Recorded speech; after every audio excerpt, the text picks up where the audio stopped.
બોટાદની અંદર જે ખેડૂતોના સાથે છેતરપિંડી થઈ રહી છે, કડદો થઈ રહ્યો છે, એને જ લઈને ગઈકાલે એક મહાપંચાયત થઈ હતી. આજ મહાપંચાયતની અંદર માહોલ ગરમાયો હતો, પરંતુ અત્યારે હાલ જે રીતે રાજુ કરપડા અને પ્રવીણ રામની સામે પણ ફરિયાદ થઈ ગઈ છે, આ સમગ્ર વિષયને લઈને વાતચીત કરવી છે. અને ખાસ કરીને મારી સાથે આમ આદમી પાર્ટીના નેતા એટલે કે બ્રિજરાજ સોલંકી જોડાયા છે. બ્રિજરાજભાઈ, સૌથી પહેલા તો નિર્ભય ન્યૂઝમાં તમારું સ્વાગત છે. થેન્ક યુ બેન. બ્રિજરાજભાઈ, શું કહેવા માંગો છો? પ્રવીણ રામ અને રાજુ કરપડા છે, એમના સામે ફરિયાદ થઈ ગઈ છે. સૌથી પહેલા તો આ વિષયને લઈને શું કહેવા માંગો છો? જી, સૌ પ્રથમ તો નિર્ભય ન્યૂઝના તમામ દર્શક મિત્રોનું આ તકે હું ખૂબ ખૂબ સ્વાગત કરું છું અને આપનો ખૂબ ખૂબ આભાર વ્યક્ત કરું છું. મિત્રો, દોસ્તો, 2-3 દિવસથી જે ઘટનાઓ ચાલી રહી છે બેન, એ સમગ્ર ગુજરાતે જોયું કે જે રીતના આમ આદમી પાર્ટીના નેતાઓએ, રાજુભાઈ કરપડા હોય કે અન્ય નેતાઓએ ખેડૂતોનો અવાજ બુલંદ કરવાની કોશિશ કરી, જે વર્ષોથી છેલ્લા 12 વર્ષથી બોટાદ માર્કેટિંગ યાર્ડ ખાતે કડદાના નામ ઉપર જે ખેડૂતોને લૂંટવામાં આવી રહ્યા હતા, ત્યારે બે માંગો સાથે હજારોની સંખ્યામાં ખેડૂતો એ રેલીમાં ઉપસ્થિત હતા. અને જ્યારે મૌખિક બાહેદારી આપી, ત્યારે ખેડૂતોએ એવું કીધું કે અમને તમારી મૌખિક બાહેદારી ઉપર ભરોસો નથી, એટલે લેખિત બાહેદારી આપો.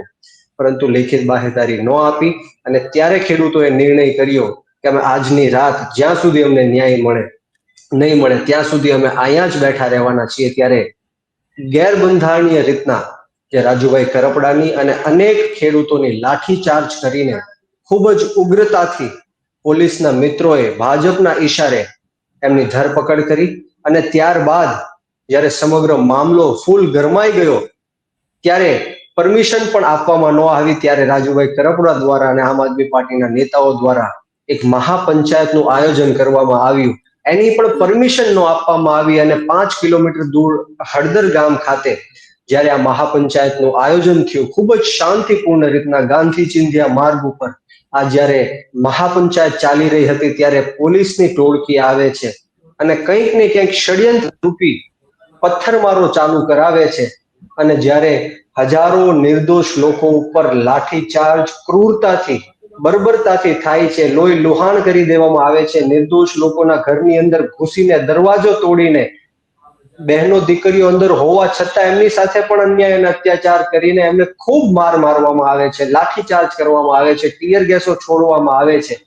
આખા હળદર ગામને આ લોકોએ કોર્ડન કરીને ઘેરીને આખા ગામ ઉપર પોલીસના લોકોએ જે ભાજપના ઈશારે હુમલો કર્યો, એ ખૂબ જ નિંદનીય છે. આજે આમ આદમી પાર્ટી સમગ્ર ગુજરાતની અંદર દરેક જિલ્લાઓમાં, તાલુકાઓમાં, ગામે ગામ, વોર્ડ લેવલ પર કાળો દિવસ મનાવી રહી છે. માથા ઉપર કાળી પટ્ટી બાંધીને, કાળા કપડાઓ પહેરાવીને, એવું સાબિત કરીને કે ભાઈ ખેડૂતોની વિરુદ્ધની આ સરકાર છે. ભ્રષ્ટાચારી ભારતીય જનતા પાર્ટીએ એનો ઇતિહાસ રહ્યો છે કે જ્યારે જ્યારે ખેડૂતો હોય, યુવાનો હોય, મહિલાઓ હોય, પશુપાલક હોય, જ્યારે જ્યારે પોતાનો હક અધિકાર અને ન્યાય માંગવા માટે જાય છે, ત્યારે એમ કેમ પ્રકારે આંદોલનને વેરવિખેર કરવાના પ્રયત્ન થાય છે. ત્યારે હું આપને કહેવા માંગીશ કે article 19(a)(1) A freedom of speech અને ફ્રીડમ ઓફ એક્સપ્રેશનની વાત કરે છે, પરંતુ હું તમને કહેવા માંગીશ કે આ દેશની અંદર તાનાશાહી ચાલી રહી છે, આ દેશની અંદર ગુંડાગીરી ચાલી રહી છે. જ્યારે આ ભ્રષ્ટાચારી ભારતીય જનતા પાર્ટીના લોકો રાજુભાઈ કરપડા ઉપર કે પ્રવીણભાઈ રામ ઉપર જ્યારે એફઆઈઆર કરશે, ત્યારે અનેક આવી એફઆઈઆરો થઈ ગઈ છે, પરંતુ હું એમને કહેવા માંગીશ કે સત્તા પરિવર્તન થતા વાર નથી લાગતી. જ્યારે કાલ સવારે ખેડૂતોની સરકાર હશે, મહિલાઓ યુવાનોની સરકાર હશે, આમ આદમી પાર્ટીની સરકાર હશે, ત્યારે જે લોકોએ પણ ખેડૂતો સાથે દમન ગુજાર્યું છે, અત્યાચાર કર્યો છે, એમનો હિસાબ લેવામાં આવશે. બ્રિજરાજભાઈ, ખાસ કરીને આ વાત થઈ આના વિષયને લઈને, આપણે જે ફરિયાદ થઈ એના ઉપર, પરંતુ જે રીતે પોલીસે લાઠીચાર્જ કર્યો છે ખેડૂતોના ઉપર, ઘણા બધા આપના નેતાઓ પણ ક્યાંક ને ક્યાંક એ લોકો ઉપર પણ લાઠીચાર્જ કરવામાં આવ્યું છે, પોલીસના વર્તનને લઈને શું કહેવા માંગો છો? પોલીસ માત્ર ને માત્ર અત્યારે ગુજરાતની અંદર આ ભ્રષ્ટ ભાજપના નેતાઓના ઈશારે કામ કરી રહી છે. એવા ઘણા બધા પોલીસ અધિકારીઓ છે જેમને સેલ્યુટ કરવાનું મન થાય, જે નિષ્પક્ષતાથી, પ્રમાણિકતાથી લોકોની સેવા કરી રહ્યા છે, પરંતુ અનેક એવા અધિકારીઓ છે જે ભાજપના નેતાઓની ગુલામી કરે છે. આપણે સ્પષ્ટપણે જોઈ શકીએ છીએ કે વિડીયોના માધ્યમથી અત્યારે વાયરલ થઈ રહ્યા છે કે જે નિર્દોષ લોકોની ઉપર લાઠીચાર્જ કરવામાં આવે છે, લોહી લુહાણ કરી દેવામાં આવે છે, જેમનો કોઈ વાંક ગુનો ન હોય, એમને મારવામાં આવે છે, એમની ઉપર FIR પણ કરશે. આવી રીતના અનેક વાર આપણે જોયું છે, પાટીદાર આંદોલન વખતે પણ જોયું છે, અને જસદણ વિછ્યાની અંદર હમણાં જે બનાવ બન્યો એમાં 92 લોકો ઉપર ખોટી 307ની કલમો લગાડીને એમનો અવાજ દબાવી દેવાના પ્રયત્ન કરવામાં આવ્યા. ત્યારે ચોક્કસપણે મને એવું લાગે છે કે આ ષડયંત્ર રૂપી જ્યારે આ ભ્રષ્ટાચારી ભારતીય જનતા પાર્ટીને એવું લાગે કે આ આંદોલન ખૂબ મજબૂતાઈથી આગળ વધી રહ્યું છે, લોકોને પ્રભાવિત કરી રહ્યું છે, અને જ્યારે ન્યાય આપવો પડશે, એમનો હક આપવો પડશે, ત્યારે એમ કેમ પ્રકારે આ આંદોલનને વેરવિખેર કરવાના, શાંતિ ડોળવાના આ લોકો જ્યારે પ્રયત્ન કરે છે. પરંતુ સમગ્ર ગુજરાતની અંદર આમ આદમી પાર્ટીના કાર્યકર્તાઓ લોકો વચ્ચે જશે અને આ મુદ્દાને લઈને, ખેડૂતોને લઈને, ગુજરાતની અંદર 54 લાખ કરતા પણ વધારે ખેડૂતો છે, એક થશે દરેક જિલ્લાઓમાં, તાલુકાઓમાં, નગરપાલિકાઓમાં, જ્યાં જ્યાં પણ માર્કેટિંગ યાર્ડો હશે, APMC હશે, ત્યાંના મુદ્દાઓ મજબૂતાઈથી ખેડૂતો માટે ઉઠાવશે. અને હર હંમેશા આમ આદમી પાર્ટી ખેડૂતોના હક, અધિકાર અને ન્યાયની વાત સાથે ઊભી રહી છે. ત્યારે આવનારા દિવસોમાં પણ અમે કોઈનાથી ડરવાના નથી, કેસ કબાડાઓથી નથી ડરવાના, તમારા ષડયંત્રથી નથી ડરવાના. તમે એટલું જ ઈચ્છો છો કે અમે ખેડૂતોના હક, અધિકાર અને ન્યાય માટે અવાજ બુલંદ નહીં કરીએ, પણ આ બિલકુલ નહીં થાય. અમે મજબૂતાઈથી લડશું અને ઈંટનો જવાબ પથ્થરથી દેશું. બ્રિજરાજભાઈ, ખાસ કરીને પોલીસના લાઠીચાર્જ વિશેની વાત કરી, પણ જે અત્યારે ગુજરાતમાં ખેડૂતોની પરિસ્થિતિ છે, આ એક APMCનું બહાર આવ્યું કે જેની અંદર ખેડૂતોની સાથે કડદો થઈ રહ્યો છે.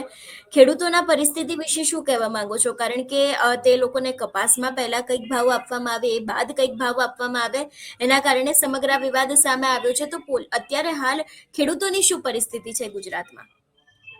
ખેડૂતો ખૂબ જ દુઃખી છે, ખૂબ જ પીડાઈ રહ્યા છે, અને અવારનવાર આપણે જોઈએ કે ગુજરાતની અંદર ખેડૂતો ખૂબ મોટી સંખ્યામાં આત્મહત્યાઓ કરી રહ્યા છે. હમણાં જ રિપોર્ટ આવ્યો કે ગુજરાતની અંદર એક વર્ષમાં 9,000 કરતા પણ વધારે લોકોએ આત્મહત્યા કરી. એમાં ચોક્કસપણે મારું એવું માનવું છે કે એમાં સૌથી મોટી સંખ્યામાં દેવાદાર ખેડૂતો હશે. આ ભ્રષ્ટ ભાજપની નીતિ રહી છે કે આ ખેડૂતો દેવામાં જ જીવવા જોઈએ અને દેવામાં જ ભરવા જોઈએ. દિવસે ને દિવસે આ ગરીબ ખેડૂત, જે ગુજરાતનો ખેડૂત છે, દેવાદાર બનતો જવો જોઈએ, દેવામાંથી ક્યારેય બહાર ન આવવો જોઈએ. ત્યારે હું આ સરકારને કહેવા માંગીશ કે તમારે ખેતી પ્રધાન દેશ હોવા છતાં પણ ખેડૂતોની આ હાલત છે. ખાતરને લઈને પ્રશ્ન હોય, કે પીવાના પાણીને લઈને પ્રશ્ન હોય, સિંચાઈના પાણીને લઈને પ્રશ્ન હોય, વીજળીનો પ્રશ્ન હોય, જમીન માપણીનો પ્રશ્ન હોય, દસ્તાવેજનો પ્રશ્ન હોય. હમણાં જ આપણે જોયું કે સેટેલાઇટના કારણે જે ખેડૂતો સાથે અન્યાય અને અત્યાચાર થયો, આવા અનેક પ્રશ્નને લઈને ખેડૂતો ત્રાહિમામ પુકારી ચૂક્યા છે. પરંતુ હવે મેં તમને જેમ કીધું એમ કે ખેડૂતો આમ આદમી પાર્ટી ઉપર વિશ્વાસ મૂક્યો છે, અને જે હજારોની સંખ્યામાં એ ખેડૂતો બોટાદ માર્કેટિંગ યાર્ડ ખાતે ઉપસ્થિત હતા, એમનો આ તકે હું ખૂબ ખૂબ આભાર વ્યક્ત કરું છું, ને એમને કહેવા માંગુ છું કે ડરવાની જરૂર નથી, ગભરાવાની જરૂર નથી. આમ આદમી પાર્ટીનું રાષ્ટ્રીય નેતૃત્વ પણ એક્ટિવ થયું છે. પ્રદેશ લેવલથી એક લીગલ સેલની ટીમ કાલ સવારે તમારી વચ્ચે ઉપસ્થિત હશે, તમારા પ્રશ્નોને લઈને તમારી સાથે મજબૂતાઈથી ઊભી હશે, ખભેથી ખભો મેળવીને ઊભી હશે. તમારે કોઈ ડરવાની કે ગભરાવાની જરૂર નથી. આજ સુધી ખેડૂતોને ગુલામ બનાવવાની પ્રક્રિયા આ ભ્રષ્ટ ભાજપના નેતાઓએ કરી છે, પરંતુ હવે આપણે સૌ સાથે મળીને અવાજ બુલંદ કરશું અને ખેડૂતોના હક, અધિકાર અને ન્યાય માટેની લડાઈ લડશું. બ્રિજરાજભાઈ, ખાસ કરીને પોલીસે તમને પણ અટકાવ્યા હતા, ક્યાંક તમારી પણ અટકાયત કરવામાં આવી હતી, સોશિયલ મીડિયામાં વિડીયો પણ સામે આવ્યો હતો. એટલે એક તરફ પોલીસ છે એ આમ આદમી પાર્ટીના નેતાઓને રોકી રહી છે, ને હવે આ વાતને લઈને આમ આદમી પાર્ટી દ્વારા શું કરવામાં આવશે, એ પણ મારો એક સવાલ છે. કે બોટાદમાં આ સમગ્ર વિવાદ તો સામે આવ્યો, પણ હવે એને લઈને આમ આદમી પાર્ટી દ્વારા કોઈ પગલાં ભરવામાં આવશે કે અથવા તો પછી આગળની રણનીતિ શું છે આ વિષયને લઈને?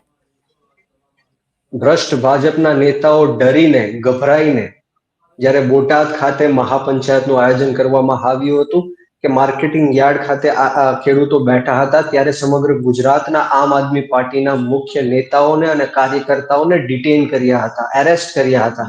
ત્યારે આપે જેમ વાત કરી કે મને પણ છેલ્લા 2 દિવસથી કન્ટિન્યુઅસ 10-10 કલાક સુધી પોલીસ સ્ટેશનમાં ગોંધી રાખવામાં આવ્યો હતો. મારો ફોન પણ લઈ લેવામાં આવ્યો હતો, મને કોઈ સાથે સંપર્ક પણ કરવા દેવામાં નહોતો આવ્યો. ત્યારે ચોક્કસપણે એવું લાગે છે કે ગુજરાત અને આ દેશની અંદર હિટલરશાહી ચાલી રહી છે, તાનાશાહી ચાલી રહી છે. એટલો અન્યાય ને અત્યાચાર તો અંગ્રેજો પણ નહોતા કરતા. અંગ્રેજોની સરકાર પણ ભાજપની સરકાર કરતા સારી હતી. ત્યારે હું તમને કહેવા માંગુ છું કે આવનારા દિવસોમાં અમે ચૂપ નથી બેઠવાના. અમે મજબૂતાઈથી લડવાના છીએ, ઈંટનો જવાબ પથ્થરથી દેવાના છીએ. આ ભ્રષ્ટ ભાજપને દેખાડીને રહેવાના છીએ કે આ ગાંધી અને સરદારનું ગુજરાત છે, આ ખેડૂતો અને યુવાનોનું ગુજરાત છે. આવનારા દિવસોમાં અમે ખૂબ જ મજબૂતાઈથી ફરી એકવાર બોટાદની અંદર મહાપંચાયત કરવા જઈ રહ્યા છે, અને જેમાં 5 કે 10,000 નહીં, પરંતુ 50,000 ખેડૂતોની ઉપસ્થિતિમાં આ મહાપંચાયતનું આયોજન થશે અને સમગ્ર ગુજરાતમાં જે ખેડૂતો પીડાઈ રહ્યા છે એ ખેડૂતોના હક, અધિકાર અને ન્યાય માટેની વાત થશે. અને કાયમી નિરાકરણ ખેડૂતો માટે આવે, ખેડૂતોને સિંચાઈનું પાણી મળે, ખેડૂતોને વીજળી મળે, ખેડૂતોને ખાતર મળે, બિયારણ મળે, ખેડૂતોને ટેકાના ભાવ મળે, MSP મુજબ દરેક પાકના ભાવ મળે, એવી અમે માંગણીઓ કરવાના છીએ. અને આવનારા દિવસોમાં બોટાદની અંદર ખૂબ મોટા પાયે અમે મહાપંચાયતનું આયોજન કરવાના છીએ. બ્રિજરાજભાઈ, જે રીતે પોલીસ દ્વારા પથ્થરમારો કરવામાં આવ્યો હતો, લાઠીચાર્જ કરવામાં આવ્યો હતો, ટીયર ગેસના સેલ છોડવામાં આવ્યા હતા, ત્યારે જે ગોપાલ ઇટાલિયા છે તેની સાથે બીજા નેતાઓ છે એ લોકોએ એવું કહી દીધું છે કે આ ભારતીય જનતા પાર્ટીનું ષડયંત્ર છે, એમના જ બુટલેગરો આવ્યા હતા અને આ સમગ્ર જે શાંતિ હતી એને ડહોળવાનો પ્રયાસ કરવામાં આવ્યો હતો. તમારું શું માનવું છે આ વિષયને લઈને? 110% આ ભ્રષ્ટ ભાજપના નેતાઓનું ષડયંત્ર છે. કારણ કે જ્યારે મહાપંચાયત ચાલુ હતી ત્યારે નેતાઓ અને જે મહાપંચાયતમાં ખેડૂતો સાંભળવા વાળા હતા એ મુખ્ય જગ્યા ઉપર હતા, પરંતુ ક્યાંક ને ક્યાંક પાછળથી આ પથ્થરમારો ચાલુ થાય છે. અમુક માસ્ક પહેરીને લોકો, રૂમાલ બાંધીને લોકો આવે છે અને પથ્થરમારોનો ચાલુ કરે છે. અને આ ષડયંત્ર રૂપી આ આંદોલનને વેર વિખેર કરવા માટે મેં તમને કીધું એમ કે ભૂતકાળમાં પણ એવું જોયું છે કે જસદણ વિછિયાની અંદર આ જ બનાવ, જ્યારે લોકો હજારોની સંખ્યામાં પોલીસ સ્ટેશને ન્યાય માંગવા જાય છે, ત્યારે આ જ રીતના અમુક ચોક્કસ લોકો આ ભીડને અનકન્ટ્રોલેબલ કરવા માટે પથ્થરમારો કરે છે.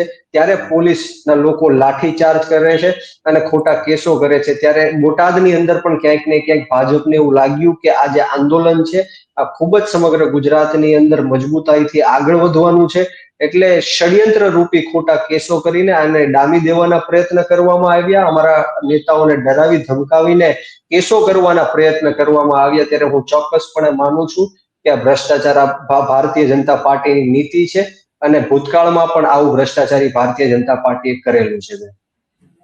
બિલકુલ બ્રિજરાજભાઈ, આપ અમારી સાથે જોડાયા બદલ આપનો ખૂબ ખૂબ આભાર. Thank you.